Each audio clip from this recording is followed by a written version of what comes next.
Chris here, and welcome to my channel, and welcome to week 2 of June. So for the Amazing Readathon, we're currently making our way to Berlin. I'm partway through my book for that, No One Leaves the Castle, with leaves being the movement. I'm about halfway through, and it's feeling kind of average, but I've also been in a really weird headspace. If you didn't watch last week's vlog, Cielo had to go to the vet. She had some weird stuff going on. She was drooling and seemed like something was off. We got her to the vet and found out she had to have a couple teeth removed, which made last week very, very stressful. So here's hoping that this week goes much smoother and that my headspace for reading gets a little bit better. So I will be working on this. Then I also am in the midst of Take Over, Hitler's Final Rise to Power, which is overdue from the library, and Knife of Dreams, because I was so excited when my Phase 10 game decided that I was going to read a Robert Jordan book this month, because I didn't say anything about being excited to have a month off from Wheel of Time. No. So I'm like totally stoked to be reading these. I don't know what else I'm going to get to this week, because it, depends on prompt drops, what the prompts are, and what I'm in the mood to read, because I still have like a ginormous stack of books. I wish you could see this giant stack of books. It's like insane how many books I have. And that's not including the books down here. So, like, there's just so many books everywhere. So I have tons of options. So we're gonna see how it goes. I've very much been all over the place the last week with everything that happened with Cielo and just how stressful that has been. So we're gonna see if I can maybe smooth some things out this week and get back into some reading. I'm also partway through Cosplay Killer, which is an ebook I'm reading, which is a cozy mystery that has a male-male romance at the center of it, like a male-male relationship, and one of them is autistic. One was an EMT, and he lost a patient and kind of decided he couldn't do that work anymore, and now is running a podcast with his boyfriend, who is autistic and a firefighter, which is an interesting combination. And they go to like this, like, I think it's like a Comic-Con type thing, and a friend of theirs ends up dying, and the EMT is on the scene, like the one that was an EMT. So I don't know if he's going to end up being a suspect or what. And I don't remember their names because it was days ago that I read that, and I can't see their names, but those are the books I'm in the midst of, so hopefully I can make some progress in those. And then the only other book I definitely am going to get into this week is, where is it? I have too many books. Oh. All We Were Promised, because guess what's overdue from the library? All of my books that I've been putting off are kind of coming due, or like the new ones that I got because they were interesting book of the month, but I didn't know if I wanted to buy them. But this one might work, because it says the paths of 3 young black women in pre-Civil War Philadelphia unexpectedly and dangerously collide in this debut novel inspired by the explosive history of a divided city. So this might actually be right up my alley, where it is serious enough to hook me, but not so complicated that my brain can't handle it. So we'll see. This is definitely going to be on the list. I'm going to leave that out so that I don't forget that I need to read it. But other than that, I have a million books I could read, so who knows what I'm going to mention next time I see you. I will check in whenever the next city drops, so I feel like that is happening at a regular enough interval that it's working really well for kind of reminding me to check in. So I will see you then, and hopefully I will have a better week this week than I did the first time I checked in last week.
11th, and I thought I should check in. I am currently, for the Amazing Readathon in Paris, we had our prompt drop, and our prompt was to read an award-winning book. And I was like, oh man, what am I going to read for this? I know that this sucker definitely won some awards, at least according to Goodreads, but I was like, do I really want to force myself to try to read this when I'm not that far into it? And quick update, I'm on page 218, so I am making progress in this, just not as quick progress as I would have wanted to make if I was going to use it for my Paris prompt. This is another one that so far is just fine. I just, again, I'm struggling because I have characters I like and characters I don't, and when we're with characters I like, I enjoy it, and when we're with characters I don't, I enjoy it less so. So we'll see how this one shakes out, because it's all going to depend on who we're with for a majority of it. What ended up happening was I hopped in the Discord and somebody went, oh, I think I'm going to read this book because it's an award winner. The book they mentioned was The Once and Future Witches, which was on my TBR, and I ended up reading this for Paris and giving it 4.5 stars. So this follows three sisters, Agnes, June, and Bella, and there are definitely issues with their relationship, and they end up seeing each other after a bit of a separation. They soon become embroiled in a bit of a scandal, because this takes place in 1893, and they end up joining the suffragist movement, and talk of witches arises, and that is still definitely a no-no. And there is definitely a mysterious force working against them that seems to be very violent and very dangerous, and we kind of see their journey as they reconnect after some time apart and are looking to bring back witchy ways. And it took me a minute to get into this. It starts off a little slow in my opinion, but once I was into it, I was hooked. I grew to really care about the three sisters, and they're all very, very different. And I like that they had very different and distinct personalities, but you could see how much they loved each other. Bella is more studious and quiet and maybe a little bit more timid. June is absolutely wild and brave and fierce. And Agnes is kind of somewhere in the middle because she's not as wild as June, but she's not as timid as Bella. She's a little bit more level-headed and even-keeled, and it is interesting seeing the three of them from their different perspectives and where they've kind of ended up making the decisions that they choose to make throughout the story. I liked a lot of the characters they got to interact with and seeing how they kind of met people, because each of them was living a bit of a lonely life prior to reconnecting, and I thought that was interesting. This is the book I'm reading for Creepy Queers for the Queerlit Readathon, and it definitely has a creep factor, and there is definitely queer representation throughout this book. So really, really enjoyed this one, and so glad that I picked it up and that it worked perfect for Paris. I should mention that I did also get to Berlin, because I just realized I read this week, and this is No One Leaves the Castle, and the prompt for Berlin was movement in the title and leaves. I ended up giving this 3.75 stars. I ended up enjoying the second half a lot more than the first half, and I definitely think it was I had relaxed after last week kind of thing, because this is a fantastical mystery that follows the Lilac, who is a bounty hunter and ends up searching for, what is it? It doesn't have the name, but it's a priceless artifact. It's some kind of, I think, like axe maybe. And in the search for that, they end up going to this castle to try to return the property, and somebody ends up dead, and they are trapped by magic in the castle, so nobody can leave. So the Lilac starts looking into the murder because they know they're trapped inside this bubble surrounding this castle with a murderer, and has to kind of put the pieces together. And like I said, I really enjoyed the second half more than the first, and I do think it was the headspace I was in because of everything with Cielo last week. I really, really struggled to read really anything and really sink my teeth into it. And this week, when I picked up the second half of this book, I was able to focus a little bit more, and I think I enjoyed it more because I was able to take more in. I thought the Lilac was a really fun character to be following. She has a friend named Netta, who is a bard or a bard wannabe and is going to be singing the tales of the Lilac, and it is interesting to see the two of them work together to try to figure out what's going on.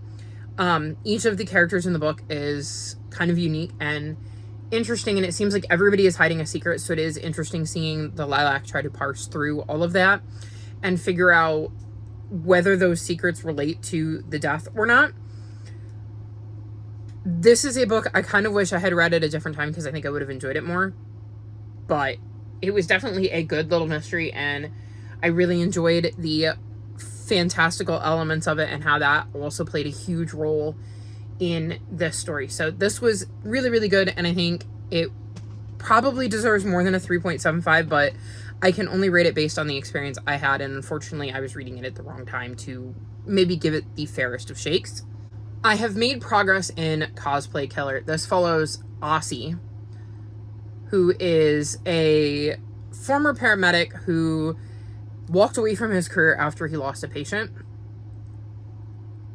And his partner, Daniel, who is a firefighter and is autistic and really is struggling with being a firefighter, which is kind of a family career, and being autistic and all of the challenges that come with trying to combine those two things. And Ozzy and Daniel run a like true crime podcast kind of thing, which they seem to be doing well in.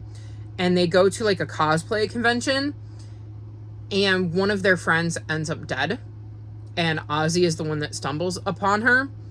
And it's become this whole thing of him wanting to find out what happened to his friend Gemma, and also struggling to deal with the guilt he feels because he couldn't save her any more than he could save the patient that he lost. So that is playing into it. And then, of course, Daniel has some family stuff going on that we're seeing play out. And we're seeing him, like I said, deal with his struggles with his job while also trying to be a supportive partner. And I've quite enjoyed this. I'm very curious to see who the killer is. I don't quite know. They've got some interesting suspects lined up right now. And obviously I don't think it was Aussie or Daniel, but I don't quite know who I'm leaning towards at the moment. So we'll see if I can get back to that. I ended up DNFing a book. So I picked up All We Were Promised. And this is set in the Civil War era in Philadelphia. And we follow three people. We have Charlotte, who has been living in Philadelphia for about 4 years. She is an escaped slave that is living with her father, who is white passing, and she is pretending to be his maid while he is pretending to be a white man to kind of protect their secret, and isn't necessarily thrilled with being kind of trapped in her father's house all the time. We have Evie, who is a slave who is currently in town with her mistress, and knew Charlotte from the plantation that Charlotte ran from, and is hoping that Charlotte can help get her out of the situation that she's in because she can't handle being enslaved anymore. And then there is Nell, who is a budding abolitionist, and she is from one of the prominent Black wealthy families that are living in Philadelphia. She was born free, and we're seeing the three of their lives as they're dealing with this current time period in Philadelphia. And when Charlotte is appealed to by Evie, she drags Nell into trying to free Evie. I made it to page 72, and I'm taking my bookmark out because I was bored. At 72 pages in, I just didn't care, and I wasn't feeling a drive to pick it up. I picked it up and read one chapter last night and was like, I don't want to be reading this. I don't want to be reading this. So I DNF'd it. I read some reviews that make me think I made the right choice based on some of the conversations around how this book picks up later in the book, but definitely has a really, really slow start. And I just was not connecting with the characters enough to want to get to the part where it picks up a bit. So it has an intriguing premise. It just was not executed in a way that kept me engaged. So I'd rather move on to something that I'm really enjoying than try to slog through something that is kind of not clicking with me at the moment. And then the only other book I've made progress in is Takeover, Hitler's Final Rise to Power, and I'm currently on page 152. This is quite interesting to see how Hitler is coming into his reign. This definitely deep dives into all of the choices he was making, things that were going on, like all of the political people that were prominent at that time. And of course, there is a lot of things where I've gone, oh, that that's happening here, now, right now, in the United States. So I've definitely drawn those parallels, and it's not great to be drawing those parallels. I don't think anybody's like, you know what, we need another Hitler. So that is interesting, I suppose. And we'll see how the rest of this book goes. I mean, let's see. I'm trying to see, it's like 310 pages, so I'm over halfway through. It's hard to tell in a nonfiction because you have like all of the sources and stuff at the back. So I'm a little over halfway through. I think I have like 2 hours left in the audiobook, so hopefully I will finish this in the next couple of days. And that's where I'm at. I really need to pick up the pace. I know we have the face-off weekend coming, so that will probably be interesting because I don't quite know what that entails yet. From what I've seen, we're gonna have a choice whether we want to read our books for the face-off or whether we want to continue sightseeing. Like, we won't be able to use our books for both.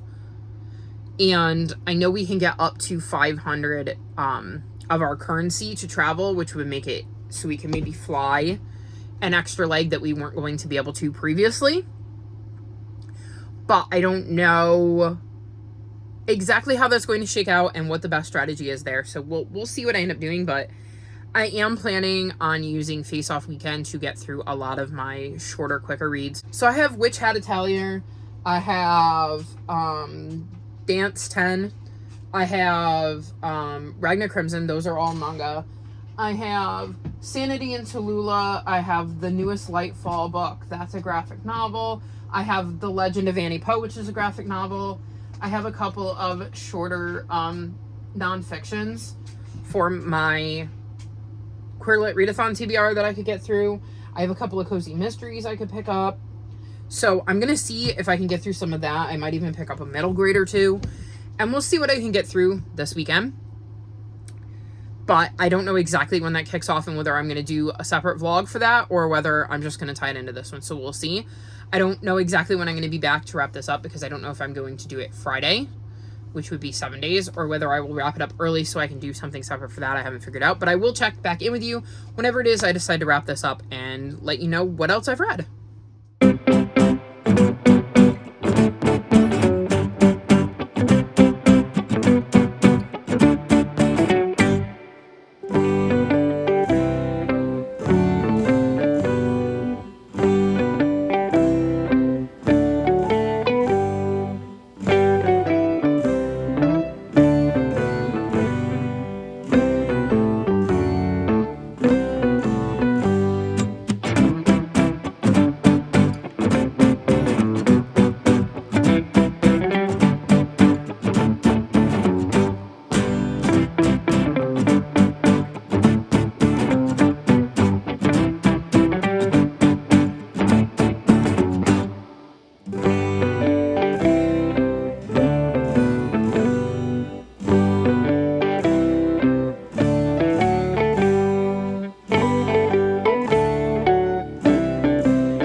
Friday, and I'm wrapping this vlog up so that I can have a dedicated vlog for Face-Off Weekend, even though I don't quite know what I want to do for that yet, whether I want to focus on Face-Off books or sightseeing books. We'll see what I end up doing. I am also doing sprints right now, so I'm going to try to keep this relatively brief so that I can film everything I need to film and maybe even get some reading in my first sprint.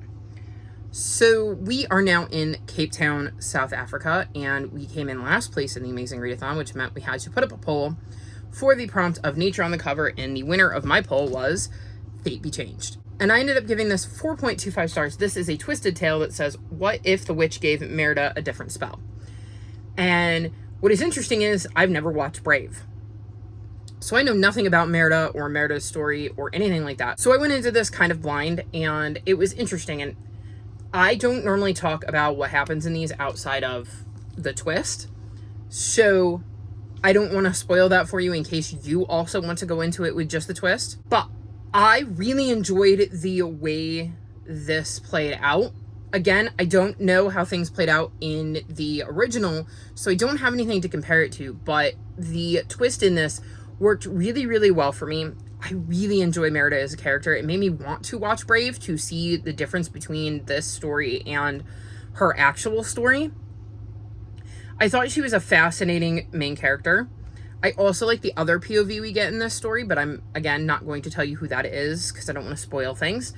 And I thought they were also fun to follow and, again, made me want to see the movie to see how that actually plays out. So I thought this was a really good tie-in, but again, I don't know how it will appeal to fans of Brave who actually know these characters and know how their story went originally. So take my opinion with a grain of salt because, again, I don't have the movie to base it on, but I enjoyed my journey with this one.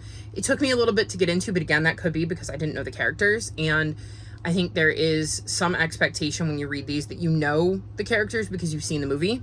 So they do less explaining than maybe another book would. But either way, I did end up really enjoying my journey with the story and would recommend that you check it out if you are a fan of Brave or you just like retellings in general. The other book I managed to finish is Drinks and Sinkholes, and I gave this 4.25 stars. So this is a cozy fantasy mystery, and we're following Bev, who owns an inn. She also has amnesia. She has no idea who she is. So Bev is short for Beverage Witch, and she's living in this town, running this inn, and the Queen's soldiers are staying at her inn, and they're not exactly pleasant people. And magic has kind of been outlawed by the Queen unless the Queen finds it helpful. And these sinkholes start appearing, including one right outside the inn's front door. And Bev gets kind of elected by the town to look into the sinkholes and figure out what's going on. So we follow Bev as she is trying to solve the mystery of the sinkholes, while we also have some magical shenanigans going on and we meet some magical creatures or magical beings. And it is just a really interesting story. I love the way this town is set up. I love a lot of the characters that Bev meets as she's trying to puzzle out what is going on in this town and how these sinkholes are appearing. I did think it was pretty easy to solve, but I think given that I feel like this is more of a cozy fantasy with a mystery than a cozy mystery that features fantasy, I think that's all right because the mystery aspect is part of it, but like it is also got really, really cozy vibes. I thought it was a good start to this series, and I definitely see me continuing this one because I am quite enjoying the vibes of the series and would like to get to know more of the characters and see more of the world and see what else Bev gets up to and hopefully eventually find out about her past. I'm partway through Deadbolt, which is a haunted home renovation mystery, and I'm on page 84. And in this one, Mel is renovating a Queen Anne Victorian in San Francisco. And one of the issues is that the homeowners don't want to move out while she's doing construction, so she's kind of having to work around them. But eerie things start happening, and they're worrying they're upsetting the ghosts that inhabit their house. The neighbors, as well, aren't really thrilled, and Mel's father ends up finding a body of one of the neighbors. And now she's got to deal with the dead body that may or may not be connected to her project. And I'm assuming because she has the ability to see ghosts, she may end up interacting with him. So I'm enjoying this so far. I wish I could have read more of it, but I had a lot on my plate with wanting to finish Cape Town and continuing to work my way through this beast. So I have this for like another 24 hours, and I have 3 hours left in the audiobook. So we'll see. There is actually a storyline here I'm very invested in. So that is definitely helping me get through this chunker. So I'm wondering how much longer we're going to be with this character, because I found in the later books, at least, it feels like we're with the same character for a chunk and then we don't see them again for the rest of the book. So I'm hoping we stay with this character for a majority of the rest of the book because this is the storyline I'm most interested in. And if I can finish this would be great. I don't think I've read any more of Cosplay Killer since I last talked to you. I keep forgetting I have it, and that's because it's an ebook, and I haven't read any more of Takeover. That one I have right here. This one. So hopefully I can finish that at some point next week, but I think that's everything I've read this week. I'm trying to make sure I'm not missing something like an audiobook or an ebook that I don't have physically, but I don't think so. I think that's everything. It's been a very interesting couple of weeks, and I feel like I'm sort of getting my mojo back. So hopefully things calm down, and this weekend will really help me reset and recharge. But that's going to be all for this video. All of my social media is linked in the description below if you'd like to come chat with me. If you've made it this far in the video, leave me bow and arrow emojis, whichever, if there's both or either or something like that, because at least in this one, Merida is very good with the bow and arrow. Like this video and subscribe to my channel, and I'll talk to you next time. Bye!